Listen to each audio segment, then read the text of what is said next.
ధర్మానికి ప్రతీక శ్రీరామచంద్రుడు. ఎందుకంటే తండ్రి మాటను జవదాటని తనయుడిగా, సోదరులను అభిమానించిన అన్నగా, భార్య దూరమైన నిరంతరం ఆమె కోసం పరితపించే భర్తగా, ప్రజల సంక్షేమం కోసమే వారి మాటకు విలువించిన రాజుగా, ఎక్కడా ధర్మం తప్పకుండా మనిషి అనేవాడు ఇలా జీవించాలని చూపించిన శ్రీరామచంద్రుడు అందరికీ ఆదర్శమూర్తి. త్రేతాయుగంలో శ్రీ మహావిష్ణువే లోక కళ్యాణం కోసం రాముడిగా అవతరించి దుష్ట శిక్షణ చేశాడని రామాయణం తెలుపుతుంది.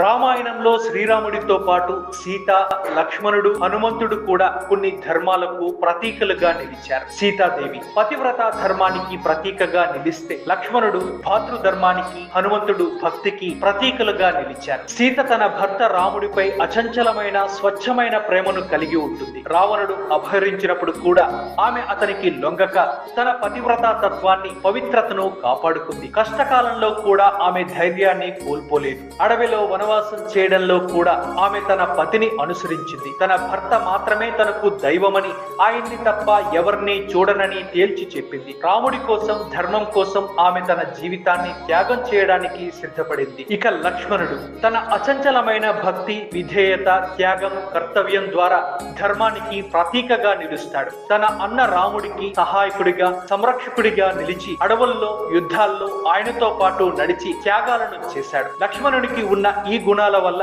అతడు కేవలం సహాయకుడిగానే కాకుండా ధర్మం, విధి, విధేయతలకు ఒక సజీవ ఉదాహరణగా నిలిచాడు. శ్రీరాముని పట్ల హనుమంతుడు చూపే అచంచలమైన విధేయత నిస్వార్థమైన భక్తికి నిదర్శనం. సీతాదేవిని రావణుడి చెర నుండి విడిపించడానికి రామునికి సహాయం చేశాడు. హనుమంతుడు లంకలో సీతను కనుగొని ఆమెకు రాముడి సందేశాన్ని అందించాడు. రాముడు ఆమెను రక్షించడానికి వస్తున్నాడని, ఆమె సద్గుణం ఎప్పటికీ తరగదని ఆమెకు భరోసా ఇచ్చాడు. తన జీవితాన్ని పూర్తిగా శ్రీరాముడి సేవకు అంకితం చేయడమే కాకుండా ఆయన కోసం ఇటువంటి త్యాగానికైనా సిద్ధపడతాడు. తన అచంచలమైన భక్తితో హనుమంతుడు నేటికి చిరంజీవిగా ఉన్నాడు.